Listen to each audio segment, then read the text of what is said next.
Music is the poetry of air. Hi and a warm welcome to you. My name is Neha Dawar and you're watching Sathya. Sathya highlights the aura, discussion and comparison of Indian classical arts, Western and fusion. After this break, we're going to have chai time. For you guys who don't know what chai time is a one-on-one with artists both locally and internationally. After this break, in chai time, we'll have a guy who made a landmark for himself, who actually made Trinidad and Tobago very proud. The great sitarist, Mr. Mungal Patasar. So guys, my advice to you is to grab a cup of chai and join us right after this break.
Patasar, your journey has been admirable. Could you stress on that? Because I mean, everybody will want to know how you did it by yourself. Well, when you say the journey has been admirable, I appreciate that very much. But it also was a very long journey, and a journey that required a lot of social adjustments. And when I say required social adjustments, I mean social adjustment from the society and from me as a person and from my family. Because to start with, I chose to play one of the most difficult instruments in the world, the sitar. And the sitar, when I started playing sitar, there was absolutely no acceptance of sitar in Trinidad and Tobago. The only known person in the Western world playing the sitar was Pandit Ravi Shankar, who Pandit Ravi Shankar I accepted as my idol in the process.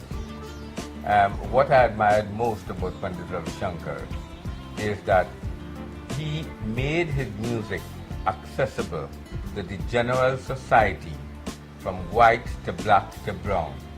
And I saw myself following in a similar role. But in Trinidad and Tobago, living in a small society with traditional values and traditional thoughts, that wasn't an easy one to break through.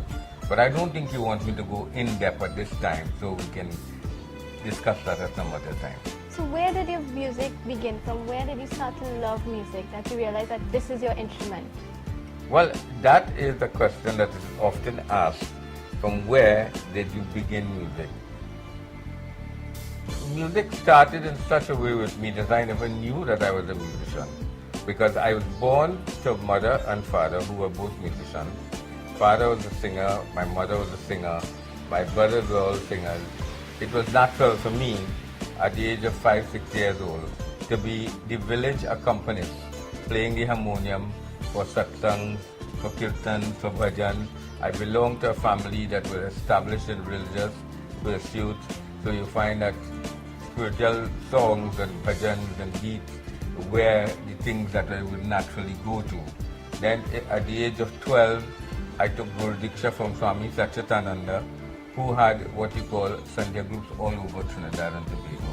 So I started working with him on, singing and bhajans and kirtan again.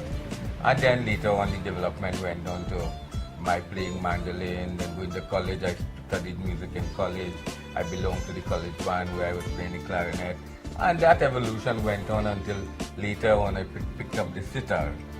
But when I picked up sitar with a knowledge of a whole lot of other instruments that went into the sitar.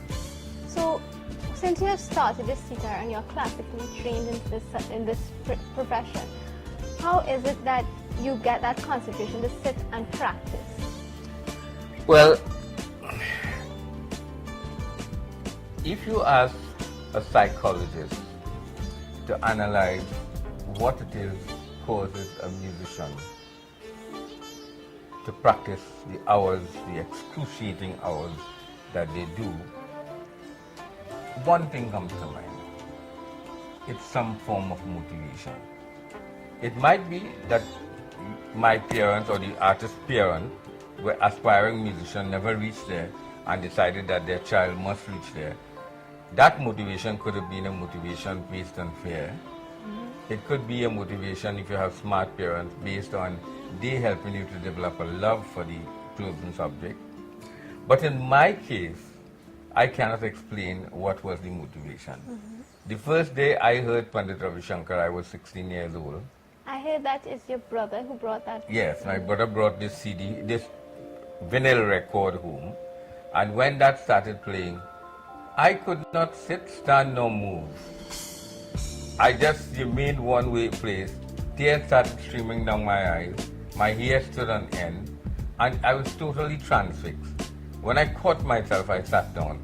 And I listened to that record over and over for more than 5-6 hours. And that is when I decided this is the instrument that I will play, sitar. Because I know you are a busy person. So how do you get that time to take that concentration out, to take that time to develop all this and sit down and say, okay, I'm going to practice for 5 hours, 6 hours, 3 hours? Well, we are talking, I have to throw my mind back to my younger days. What I did, I had a full-time job. I used to get up at between 2 and 3 every morning. And that is when I would practice until 6, 7 in the morning. Then I would go to work, come back home in the afternoon, spend another 2 hours and practice. So my life was music and more music. I had to sacrifice a social life. And that's why I think I'm not too good socially.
From this song you could even get, songs like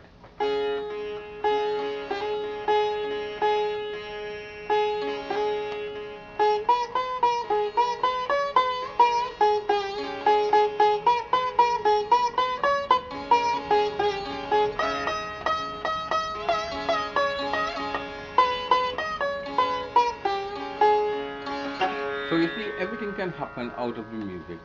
Out of the ragas, you can get almost everything.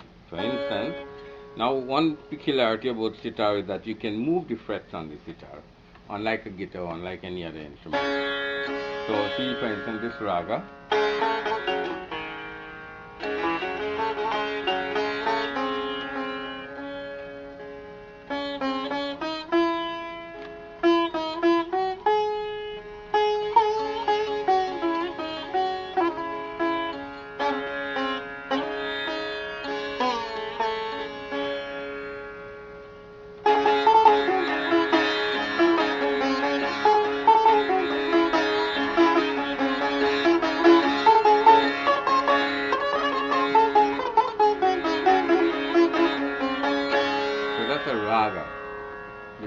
how in Trinidad we used to have a song when I was growing up.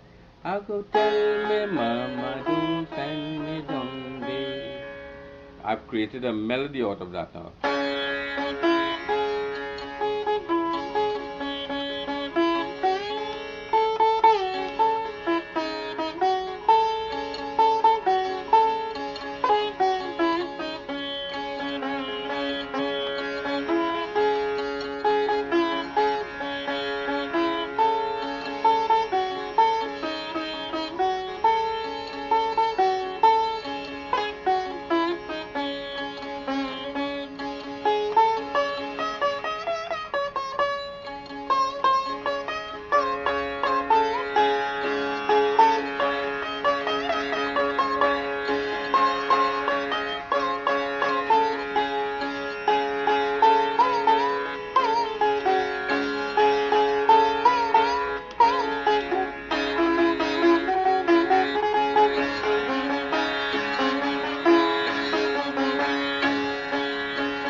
Was your family supportive? I mean, their dad was always busy with their practice.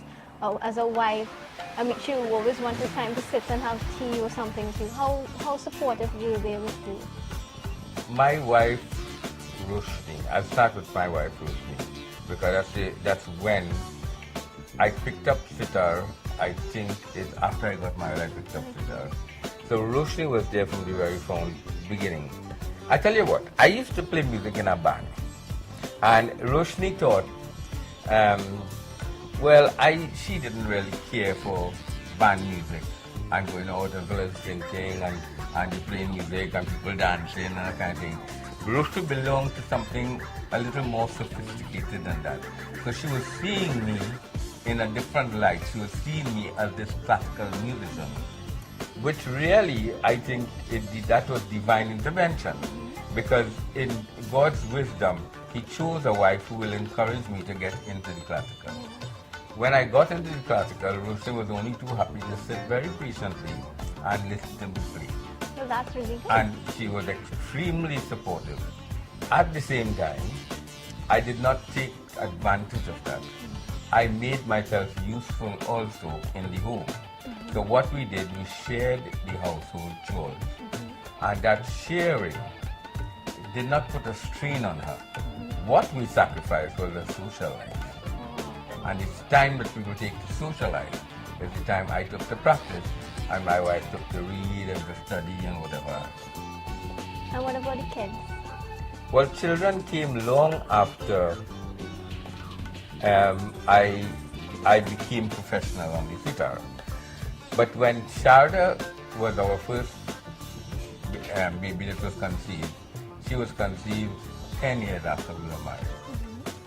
So Sharda fell in her mother's womb.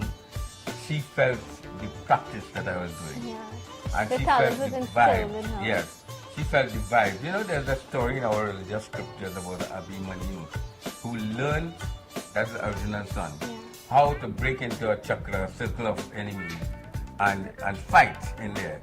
But by the time he was about to learn how to get out of the chakra, the mother woke up. She was asleep when the father was talking to her. The mother woke up and he never learned that, and that's how he got killed.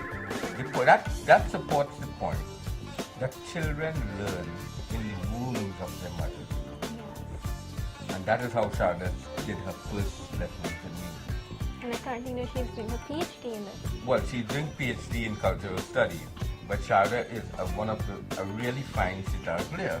And she was launched when she was just 16 years old as a professional sitar player. Through your Caribbean School of Music. Through Caribbean School of Indian Music.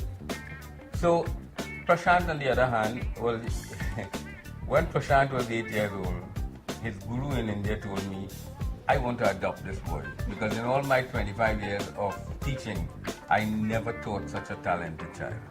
And that is what he asked, and I could not leave my only son. So Prashant has proven himself to be above the average in his field. Amrita was the one who was what we say dope dam. But yet, Amrita won all the prizes in Sanskritic Sangam for 5 years. She won the first prize in sitar. And she's currently practicing violin. But she's doing violin and sitar also. But you know, she never took it on seriously, but yet she's a natural. She can play.